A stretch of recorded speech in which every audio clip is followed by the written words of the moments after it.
Hi, this is Abigail, and I'm with the Consumer Insurance Association, and I'm calling about your car insurance payments. How are you doing today? Pretty good. That's good. Well, I'm calling because we want to help you save a few $100s today on your car insurance with no obligation. We work with State Farm, Allstate, and Farmers, and I just need to ask you a few quick questions, okay? Sure. First, what is your zip code? Oh, dude, I don't remember that. We live up here in Alaska. 77023. 77023, my assistant said. All right, and are you currently insured? No, we don't believe in that because we got sued one time and we couldn't, we had to run from the law. We had judgments against us and stuff. Well, I understand that you're happy where you're at, but we might be able to help you save more with a better deal from one of our providers. Anyway, there is no obligation to do anything, and it will just take a few minutes to get you a free quote, okay? Well, I need to know if your company provides lawyers to keep me out of prison. That's a great question for your local agent, and they will be joining us in a bit, okay? I suppose.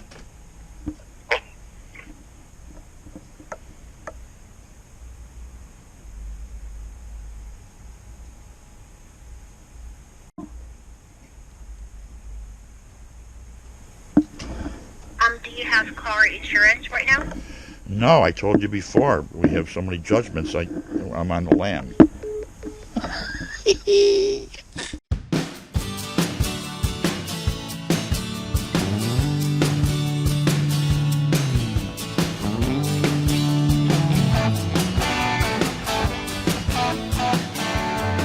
We're getting our kettle washed out here, ready for a brew day tomorrow. So that's what we're doing.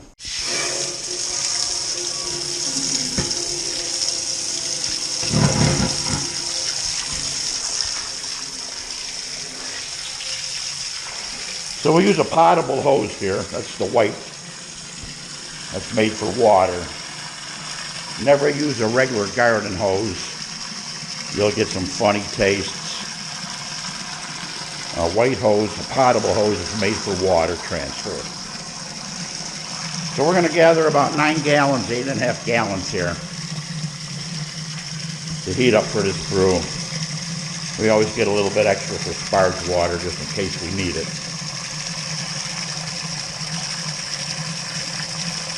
And we're going to put an electric heater in here and let it come on early in the morning for us, get our strike water ready. I'll get that up to about 172 degrees. Probably can't hear nothing with the water running here.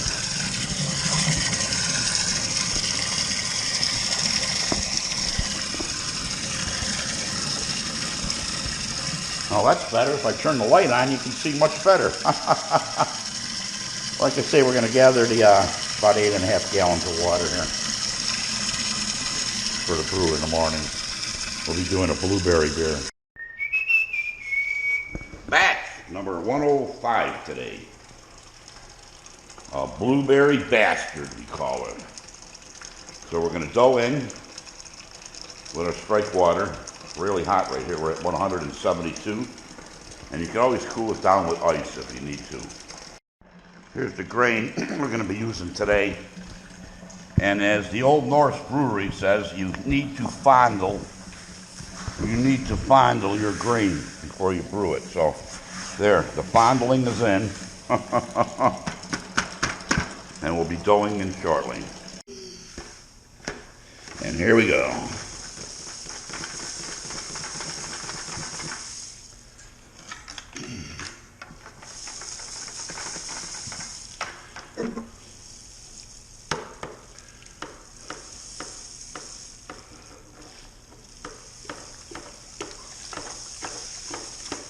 We'll just stir this in slowly here that we don't get a dough ball.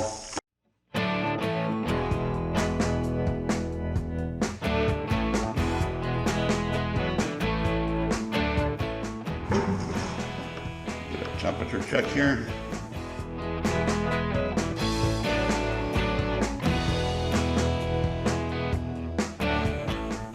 155. That's a good dough in.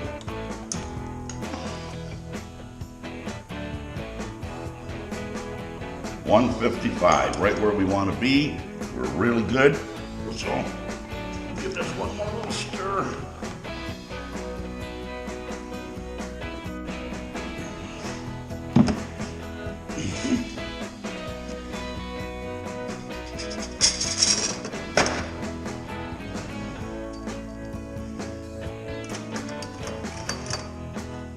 So we're starting the verloft on the Blueberry Bastard.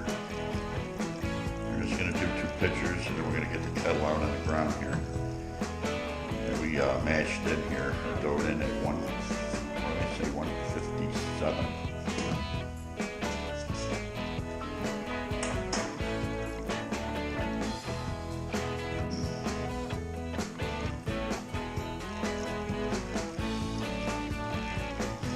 She smells nice. So it's pretty clear. So we're headed off to the boil kettle here. We'll have to pick this kettle up. Off we go to the boil kettle.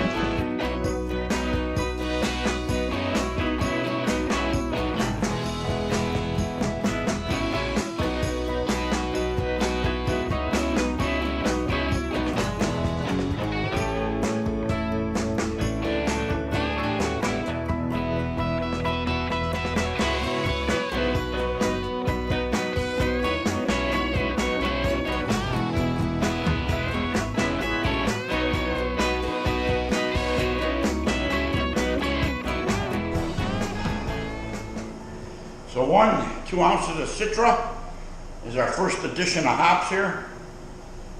So they're in. I don't know if the camera's picking up on that, whether it should or not, who cares, right? So our 1 ounce of Citra are in, and the second addition is going to be 2 ounces of Citra are in, and the second addition will be Glacier.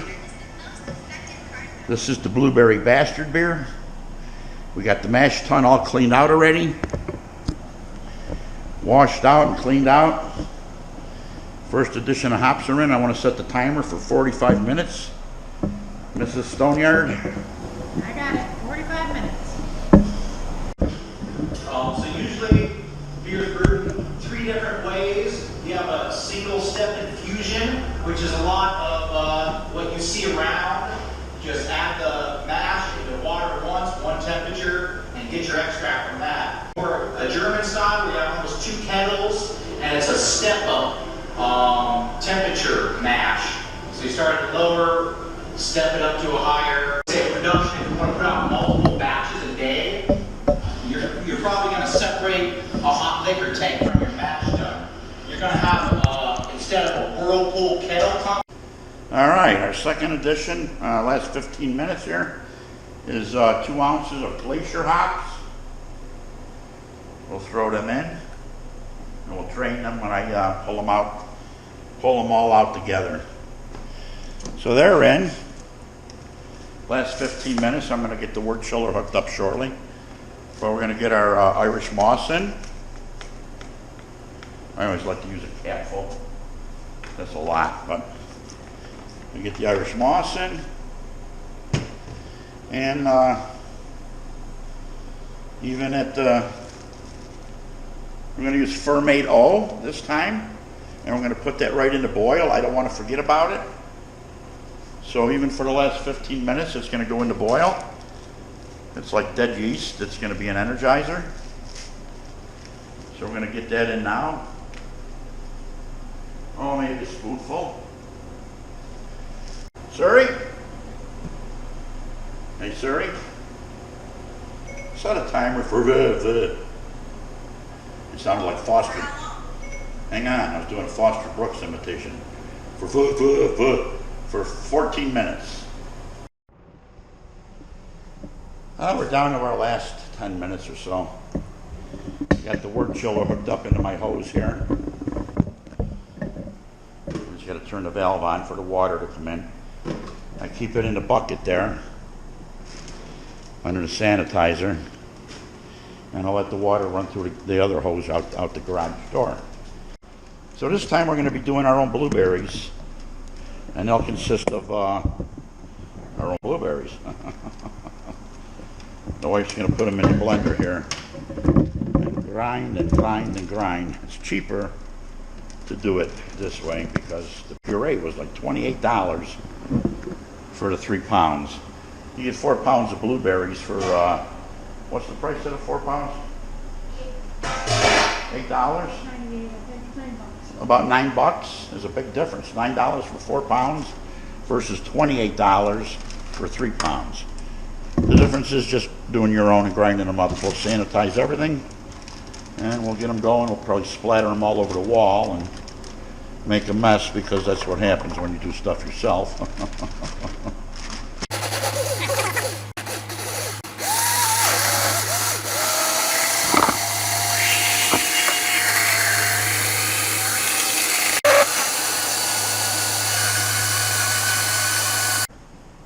All right, flame out.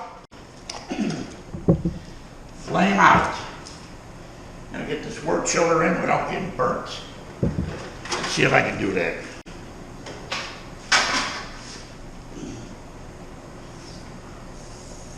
And we're on and chilling. Off to the fermenter with the blueberry bastard. So in goes some of the blueberry puree we made. And just slowly spill out where that is. Oh, there's huge berries in there yet. Oh, dang. Well, they'll float around. Oh, that'll plug my thing.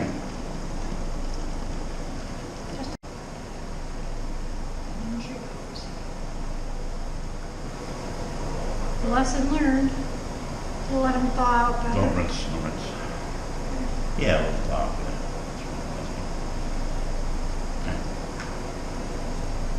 We put the fermented O into the boil this time.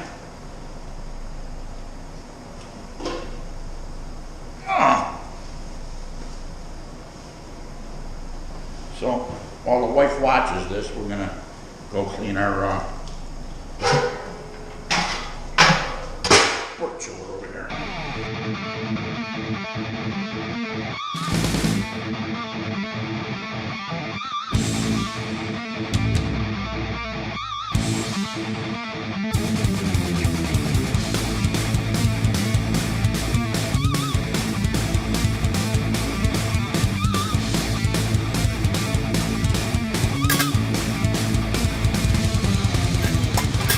Today is Bella Saison by Lalaman.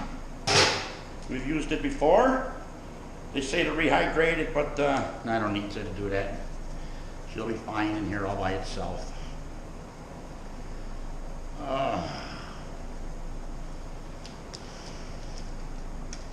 So she's in. No stirring today. And here's our cover. And the blueberry bastard, she's going to fermenting corner. She's done. We just got to get her clean up here.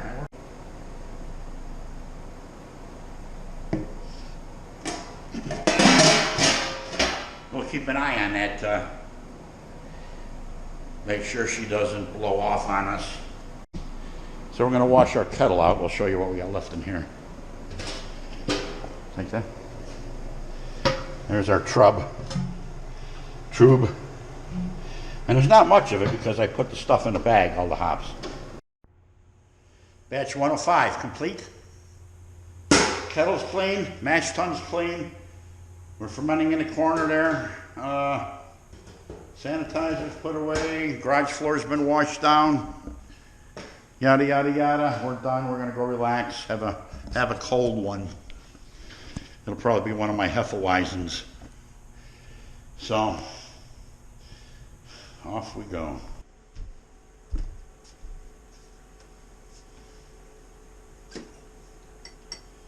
All right, friends. We're going to sample a blueberry bastard here, why wouldn't we? It's probably a dirty glass, we'll find out in a minute. We'll fill one up here and see what we got. This is a farmhouse Saison. Should be a lot more carbonated than that. Should have a better head. Not too good of a head. I can force one in there. How's that?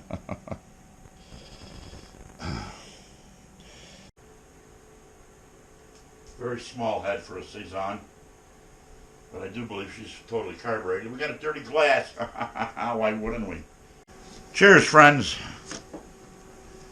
From the Ruland Brewery at Stoneyard Vineyards, we poured ourselves blueberry bastard Saison. Farmhouse Saison.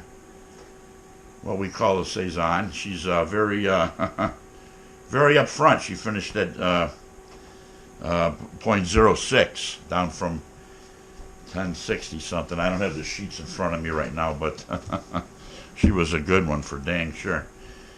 So we're going to get a taste test on it. I'm hoping she's fully carbed. The color of it is, let's see here. A deep amber. That's my wife over there. She can come over here closer here and hear her voice better. Yeah, it's an amber. It's a blueberry. Why wouldn't it be? It's got a deep amber color with a reddish hue. She says deep amber color, reddish hue. I'll tell you the hops in here were the, I don't even know if I listed it in a video prior to this. Citra and Glacier at the end. 2 ounces Citra, 2 ounces Glacier. So on with the taste test. It's very dry. I'm hoping it's dry. It finished at 0.06. It should be on the dry side, yeah. There is no sweetness left. It's very dry.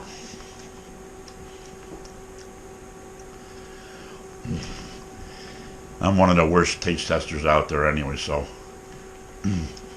I do taste a little what I think is blueberry because I know I put blueberry in here. It didn't hold a lot of the blueberry flavor. No, it fades into the alcohol mixes with it, and the Bella Saison yeast is I believe it's a British yeast. I'm going to forget that too. As a Saison, it's in a farmhouse style. It can ferment at very high levels, temperature levels. It's a very wide variety type yeast, and the flocculation I believe is on the medium side. If I'm not sure, but she attenuated very well, very well. She attenuated down to 0.6. Where's where we get the dryness of it. Yeah, the blueberry is very much in the background, not a forward-facing flavor. Flavor-wise, you get a lot of the good grain flavor, a lot of the really nice. There's the grain in there. You can flavor, but you don't get a lot of blueberry. I don't know if I would want to enhance this maybe with a blueberry extract. Well, we did our own blueberries. That's a little difference with one pound extra. I don't know if there's any difference. My original blueberry bastard, I looked at the video today. It was made with more of a Maris Otter, so she had more of a nutty flavor. And you know that Maris Otter is a dang good malt. Those guys out there that brew with it, we know that. So anyway, I'm happy with it. She come in at 6 point. I'm looking at my sheet over there. I know I've been real good, sir. So we're gonna try to end this video quick with the lacing on the low side. The smell again. I really stink at this. I'm not a good reviewer. The malt is pushed more to the background and replaced more with the taste of the yeast that's staying in suspension. That's all how I can describe it that way. The blueberry is just off in its own little licorice land, I guess. There's no sweetness. The taste on the tongue, on the back side of the palate, is dry, banana. All I can say, the yeast. Did I say the yeast? The yeast. The esters of the yeast. How you doing? Come through so much on this beer. It's only 5 pounds of 2-row, 2 pounds of carapils. I think it's a pound of wheat in here. Of course, I'll put it in the video. You should see it in the beginning of this video, but I don't recall what it is. I made it like 4 weeks ago. The sheet's laying over there on my my brew desk. My brew desk. It's a freaking table. So, once again, Proust. I do taste the alcohol in here. She's 6.2. Ah, good beer to have when you want to have a beer. I was digging in my backyard and I came across something so amazing, and I called the police immediately.